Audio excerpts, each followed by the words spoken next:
Hello viewers, this is Paladin of Odin, and this is some more Magic the Gathering Online. This is another episode of the Standard Commentary series. So, looks like duress happened, I'm guessing probably first turn, and it got rid of Temporal Trespass. So, I'm guessing this is the green-blue extra turns ramp. And I'm getting the feeling that the other guy's playing Esper Control. Hedron Archive. No response.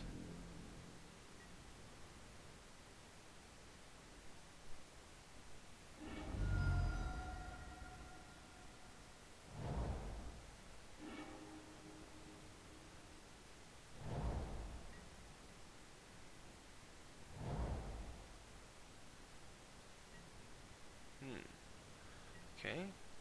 He's definitely acting like a control deck. You typically don't see any archetype other than control play a land and pass their whole turn on, 4 mana, 5 mana.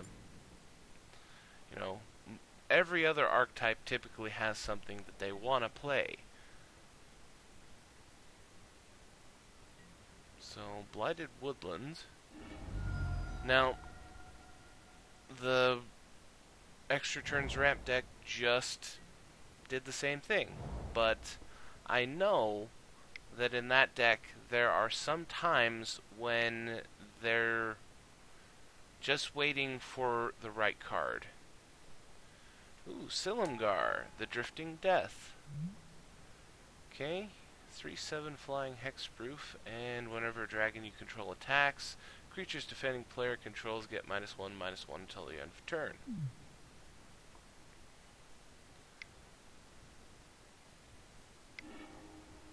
He responds with Blighted Woodland. He'll get 2 lands. So he's up to 8 mana.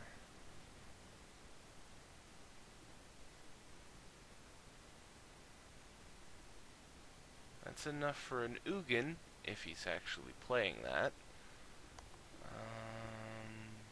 Part the Water Veil, I think, is 9. Jotty Offshoot.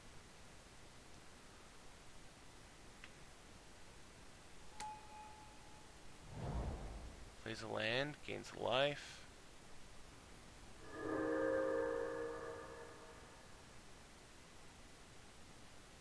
Four cards in hand.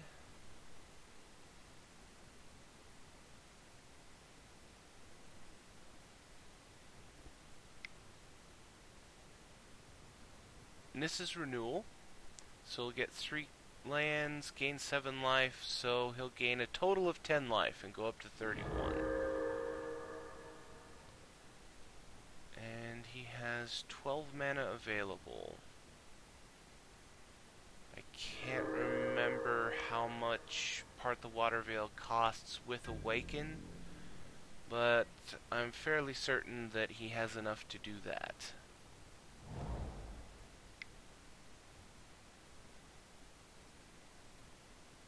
Infinite Obliteration. He'll probably pick Ulamog.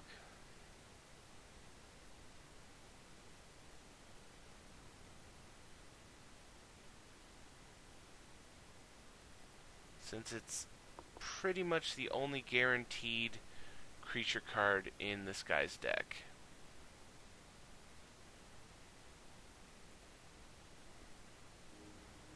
Okay, proving me wrong again. Either he misclicked or there are no Ulamogs in this guy's deck.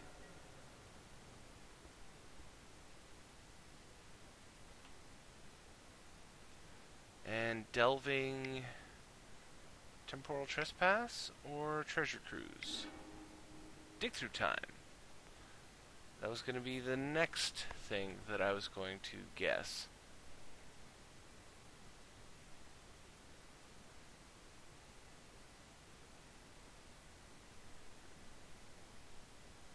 And he does it on his own turn.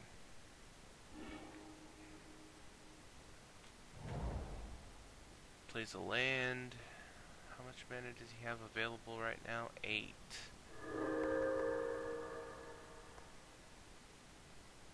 Four cards in hand.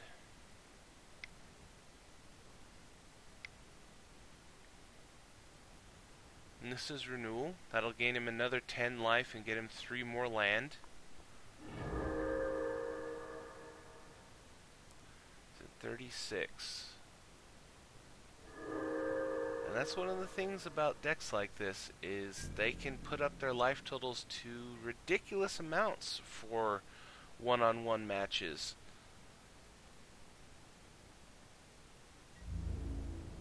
And that's pretty much the only defense that they have in this particular deck.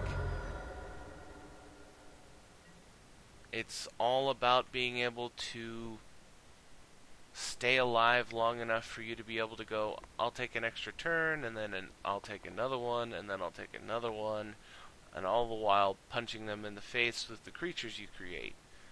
Another Nissa's Renewal. That'll put him up to 46 if he has 3 more lands.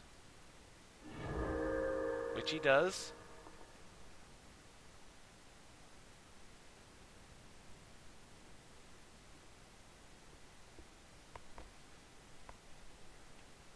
So, this Esper Control deck, if that's what it is, he pretty much has to hold off with a counterspell until the ramp deck tries the extra turn spell the first time.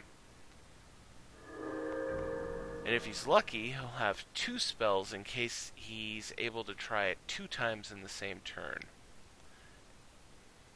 Read the bones. And if he's able to do that, then I'm pretty sure that the game will swing back in his favor.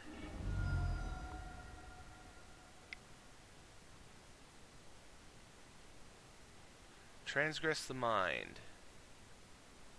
Good time for that. Let's see if he has any of those extra turn spells. He's responding. Dig Through Time? Yep. Far enough, Dig Through Time. And that's an interesting quandary to be in when you have Dig in your hand, because now you're going through and you're putting 2 cards that you want in your hand, which gives him more targets to get rid of. But at the same time, if the only card you had in your hand of any value was Dig Through Time, he would have grabbed that anyway. So it's the same situation as when you have a counterspell in your hand and somebody does that. Ooh, Ugin. And what else was in his hand? Lumbering Falls, Monastery Siege, and Explosive Vegetation. So nothing well, I was going to say nothing very helpful. Right now it's nothing very helpful. But he fires off the Hedron Archive to draw 2 cards. He plays the Lumbering Falls from his hand. So he'll go up to 44. And throws out Monastery Siege. Choosing cons. Throws down Hedron Archive. That must have been one of the 2 cards he drew from Hedron Archive, or the card he drew at the top of his turn. I am surprised that he didn't fire off the Explosive Vegetation. Okay, Ob Nixilis reignited. In response, he fires off the Hedron Archive to draw 2 more cards. +1's Ob to draw a card and lose a life. Unfortunately, he's down to 2 mana available. Now there are counter spells that he can use at 2 mana, but they're fewer than he would like. You don't typically see anybody run like a playset of Negate or Silumgar's Command.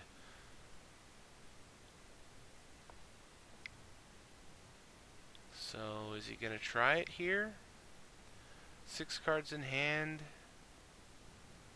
Displacement Wave for 6. Return all non-land permanents 6 mana cost or less to their owner's hands.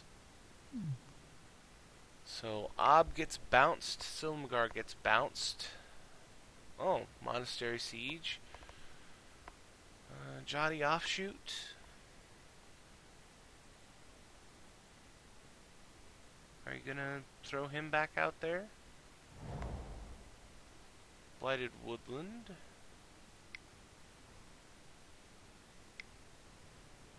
Mans up the Lumbering Falls for an attack.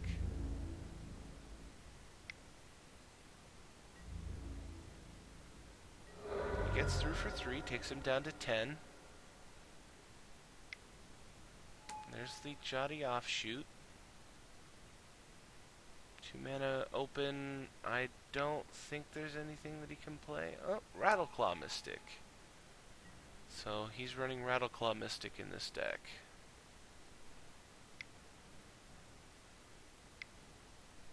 Main phase. Languish. Gets rid of Rattleclaw Mystic and Jotty Offshoot. Leaves him with 3 mana open. So he...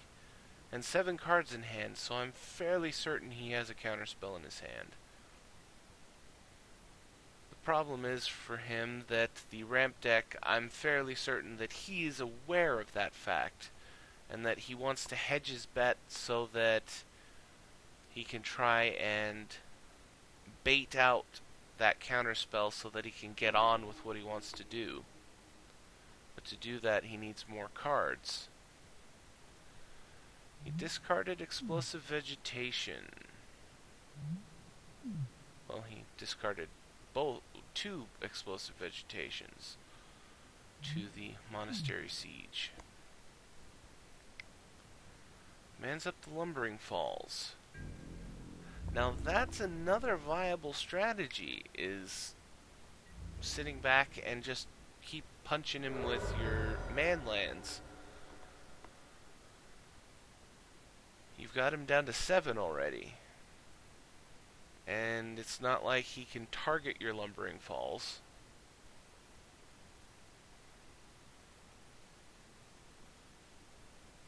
Okay, here's the Delve. Another dig, or is he going for extra turns? He's going for extra turns. Temporal Trespass. Responding with Scatter to the Winds, so Trespass is countered. 3 cards left in his hand.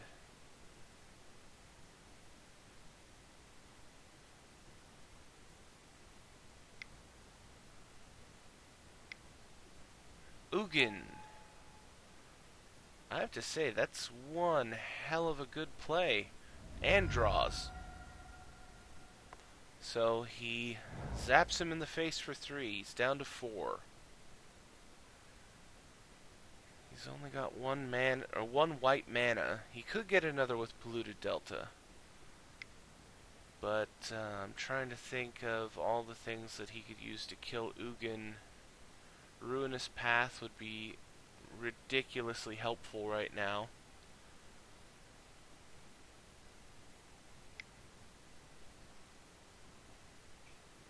And I just realized he can't play Polluted Delta. Or he can't use Polluted Delta for fear of going down to 3. But Dragonlord Silumgar solves a big problem by stealing the Ugin. Exile 3. So it gets rid of the Monastery Siege. No extra card draws for him now. Unless he has another one. But even if he does, this is not looking good.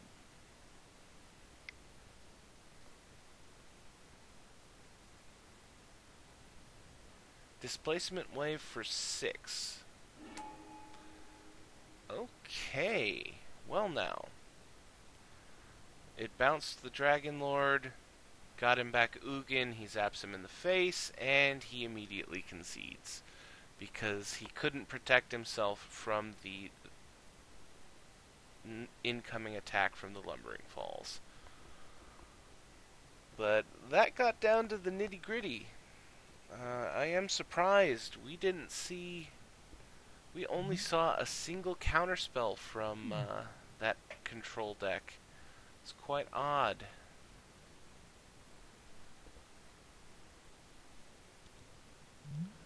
But I think I'll end the video there.